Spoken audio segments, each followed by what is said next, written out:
আসলে সবার ব্যস্ততার জীবনে আমাদের গার্লস ডে আউট বলতে যে জিনিসটা আছে সেটা একটু অসুবিধারই হয়ে যায়, কিন্তু তারপরও আমরা দু বোন মিলে মাঝে মধ্যে কিছুটা সুযোগ এবং সময় বের করে নিই দুজনে একসাথে স্পেন্ড করার জন্য।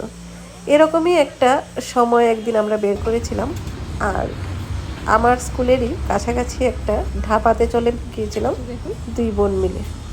ধাবাটার নাম হলো ইয়ারোকা ধাবা। এই ধাবাটাতে একদমই আলাদা একটা অ্যাম্বিয়েন্স আপনারা দেখতে পাচ্ছেন। ভেতরে ঢোকার আগে একটা সাইডে এরকম মাচা টাইপের বসানো আছে, যেখানটায় ইচ্ছা করলে আপনি ফ্যামিলি নিয়ে মাচার উপর বসে খেতে পারেন।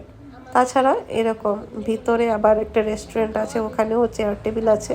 তো আমরা রেস্টুরেন্টের ভিতরে খাওয়াটাই প্রেফার করেছিলাম, কারণ আমরা শহর থেকে অনেক দূরে আছি, বাড়িতে পৌঁছতে হবে। তো 10-15 মিনিট যেটা পাওয়া যাবে সেটাই অর্ডার করবো। ওকে ওকে, ওদেরকে জিজ্ঞেস করে দিই কোনটা পাওয়া যায়। ঠিক আছে।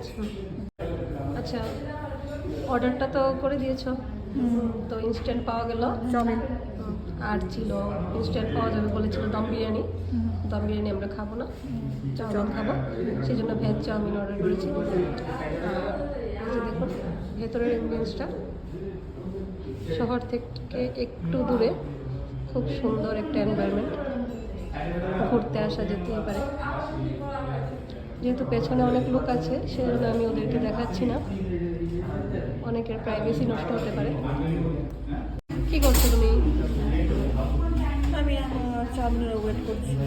চাউমিনের ওয়েট করছো, আসছে না? भूख लगी है क्या? भूख नहीं लगी, घर जाना। घर जाना है, देर हो रही है, रात हो गई है, 6:45 बजे। ओके, आ गए, प्लेट आ गया। प्लेट भी आ गया, चाउमिन भी आ गया। আমরা একটা চাউমিন দুজন ভাগ করে খাচ্ছিলাম, আর আরেকজনের কি চাই? Sauce sauce sauce. এবার আমরা খাই। আসলে খাওয়া দাওয়াটা আমাদের মেন উদ্দেশ্য ছিল না, উদ্দেশ্য ছিল দু বোনে মিলে একটু সুন্দর টাইম স্পেন্ড করব। তো দিদি পেমেন্টটা করতে করতে আমি ধাবার বাইরের আশপাশের দিকটা একটু ঘুরে দেখতে বেরিয়ে পড়েছিলাম।